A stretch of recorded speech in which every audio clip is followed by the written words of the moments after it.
Chapter 47, The White House, January 20th, 2019, afternoon.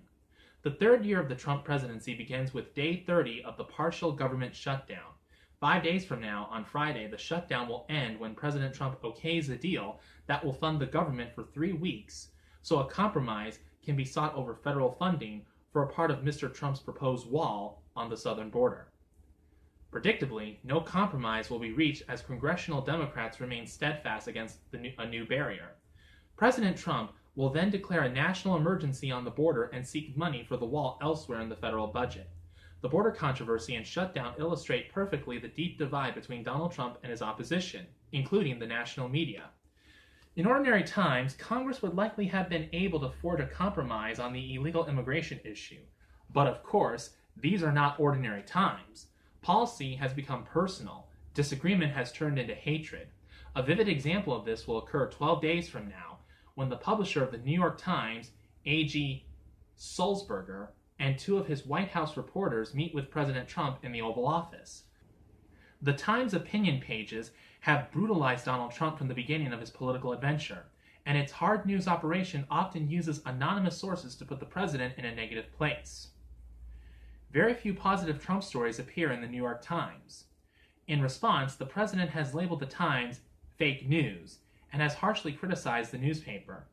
This has apparently upset Mr. Sulzberger, who believes Mr. Trump's negative words are putting journalists in danger. At the Oval Office meeting, Sulzberger will say this: "Tough coverage is part of occupying the most powerful seat on earth. Speaking for the Times, you know my enduring commitment is that we will treat you fairly and accurately.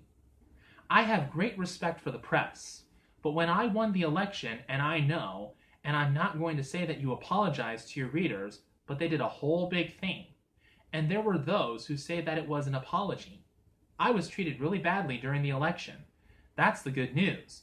The bad news is I'm treated even worse now. I'm treated bad." Most Trump supporters would agree with the president's assessment of the New York Times, but its publisher, whose family owns the paper, does not. And, as old Rudyard Kipling once opined, never the twain shall meet.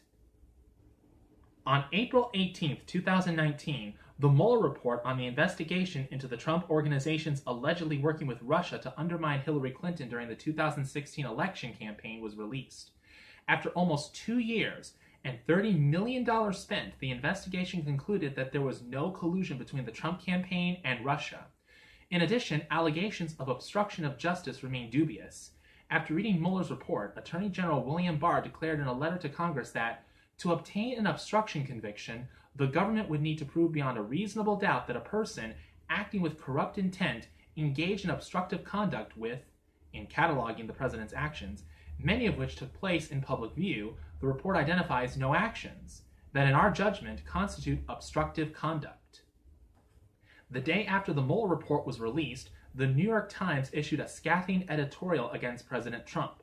The real danger the Mueller report reveals is not of a president who knowingly or unknowingly let a hostile power do dirty tricks on his behalf, but of a president who refuses to see that he has been used to damage democracy and national security. A skeptic of the Times might point out that writing that President Trump might have knowingly let Russia work on his behalf directly contradicts the conclusion of the special counsel. As a newspaper publisher once promised with an enduring commitment, fairness and accuracy are vital. The Mueller report did not change many minds in the anti-Trump community and led to some very bizarre displays on both sides. One of them by the Trump re-election campaign, which began selling shirts and drinking mugs emblazoned with "collusion delusion." The president trumpeted total exoneration, but this was like kicking a beehive. Democrats attacked on all fronts, using House committees and media surrogates to cast doubt on the Mueller findings and to trash perceived Trump supporters like Attorney General William Barr. In fact, anyone associated with the president was harmed. For example, economist Stephen Moore was nominated by Mr. Trump as a candidate for the Federal Reserve Board of Governors.